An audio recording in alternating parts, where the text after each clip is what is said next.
If you have diabetes, you've probably been told to avoid fruit because it spikes blood sugar. But that advice is incomplete, and it may actually be holding your glucose control back. Today I'll show you 3 fruits that are actually safe for diabetes when eaten the right way.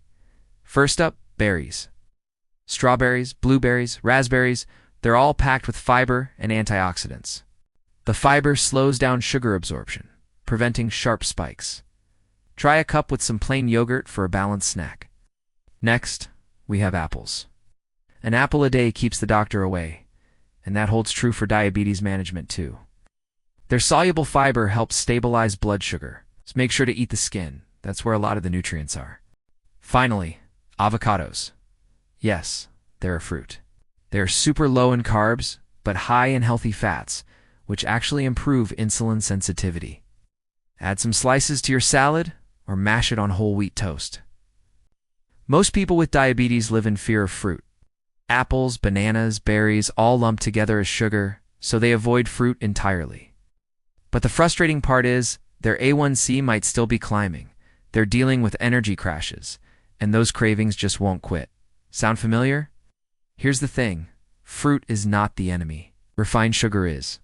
When you eat fruit, your body processes it very differently than it does a candy bar. The issue isn't fruit itself. It's about choosing the right fruit in the right amount and at the right time.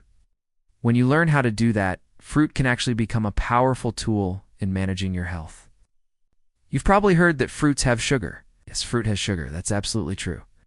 But here's what many people miss. Whole fruit is also packed with fiber, water, polyphenols, and antioxidants. This is a game changer.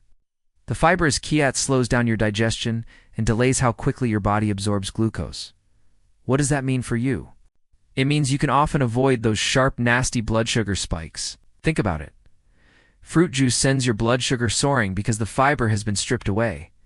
When you remove the fiber, you remove the protection. In just a moment, I'm going to reveal the one fruit most diabetics think they have to avoid. It's actually one of the safest you can eat. You won't want to miss this. Stay tuned. Let's kick things off with the safest, most beneficial category of fruit for anyone managing blood sugar: berries. I'm talking about all the good stuff. Blueberries, strawberries, raspberries, and blackberries. These little powerhouses are your best friends, and here's why. First, berries are incredibly low on the glycemic index. This means they release sugar into your bloodstream slowly and steadily, instead of all at once. No dramatic spikes, no sudden crashes, just a gentle, manageable release of energy. Second, they are packed, and I mean packed, with fiber. Fiber is the secret weapon against blood sugar spikes. It acts like a brake, slowing down the absorption of sugar from your meal. Think of it this way. The sugar in berries comes with its own built-in control system. 1 cup of mixed berries has a surprisingly small amount of sugar, but a whole lot of that beneficial fiber. This amazing sugar-to-fiber ratio is what makes them so special. And third, berries are loaded with antioxidants. These powerful compounds do more than just fight off cellular damage. They can actually improve your body's insulin sensitivity.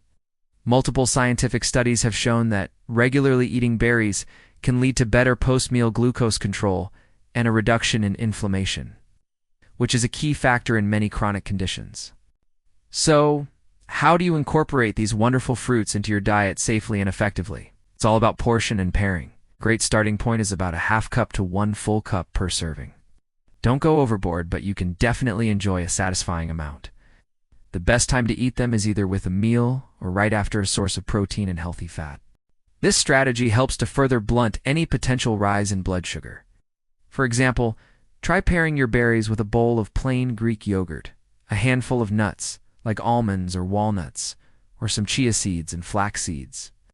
This combination of fiber, protein, and fat creates a super stable snack or meal addition that your body will thank you for. A smoothie with berries, spinach, and a scoop of protein powder is another fantastic option. It's about making smart combinations, not about restriction. Berries prove that you can enjoy sweet, delicious food without compromising your health goals. They're a perfect example of nature providing both the treat and the tool to manage it. So, we've covered the #1 lowest risk, highest benefit fruit. I hope that clears things up and maybe even gives you a new favorite snack. But if you thought berries were a bit of a surprise, Wait until you hear about the next fruit on our list. It's one that surprises people even more. Stay tuned for that. All right, let's talk about the second superfruit on our list. Hey, now I know what some of you might be thinking when I say this next one. It's the apple. Yes, really, an apple. For years, apples have gotten a bit of a bad reputation in diabetes circles, and I totally get why. They're sweet, they have sugar, and there's a lot of fear around them. But here's the truth. When you eat a whole apple, and this is the important part, with the skin still on, it's actually incredibly diabetes-friendly. So, what's the secret? Why are apples safe when so many people tell you to avoid them? It all comes down to a special type of soluble fiber called pectin. Apples are packed with it, especially in the skin. This pectin works like magic in your digestive system. It slows down how quickly your stomach empties, which means the sugar from the apple is released into your bloodstream much more slowly and steadily. This helps prevent those sharp, sudden spikes in your blood glucose right after you eat. Think of it like this. The pectin acts as a natural brake system for the sugar. It's all about a slow and controlled release. But here's the non-negotiable rule. You have to eat the skin. The moment you peel that apple, you're throwing away a huge portion of that beneficial fiber and its blood sugar stabilizing power. So, no peeled apples. Of course, like with any fruit, portion control is still key. We're not talking about eating a whole bag of apples in one sitting. One small to medium-sized apple is the perfect portion.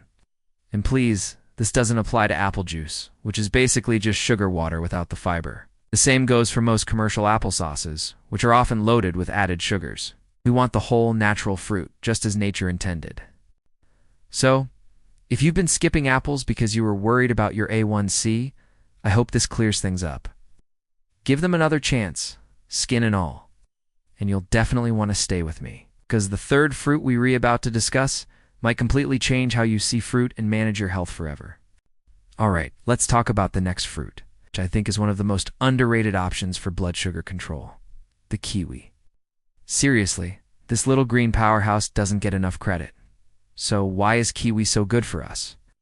First, it has a moderate glycemic index, which is exactly what we're looking for. It's not going to send your blood sugar on a roller coaster ride. Plus, the amount of fiber it contains, especially relative to its sugar content, is fantastic. This high fiber content is key because it helps slow down how quickly your body absorbs sugar. But that's not all. Kiwis are packed with vitamin C. We're talking more than an orange.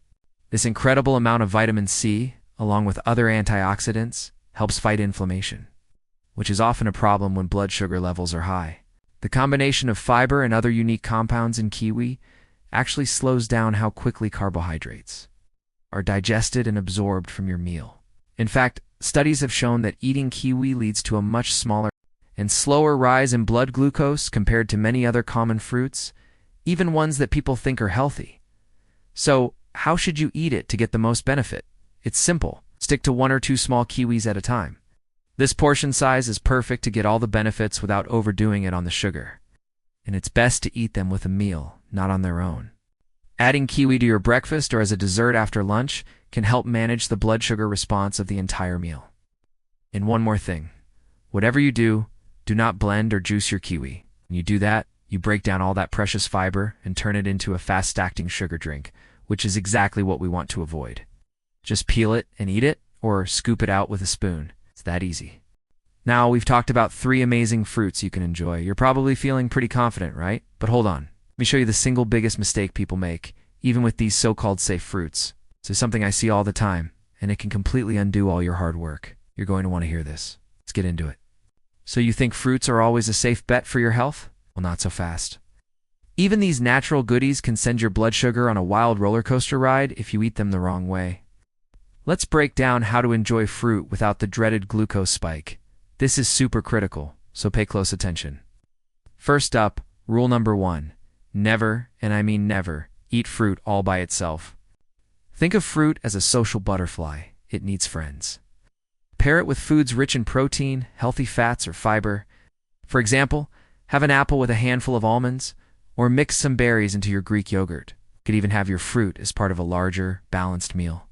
The protein, fat, and fiber act like a traffic controller for the sugar, slowing down its absorption into your bloodstream and preventing that sudden rush. It's a simple trick, but it makes a huge difference. Next, let's talk about rule number 2. Timing is everything. When you eat your fruit matters just as much as what you eat it with. The absolute best times to have fruit are right after a balanced meal or following a workout. After a meal, the other foods you've eaten will help buffer the sugar absorption.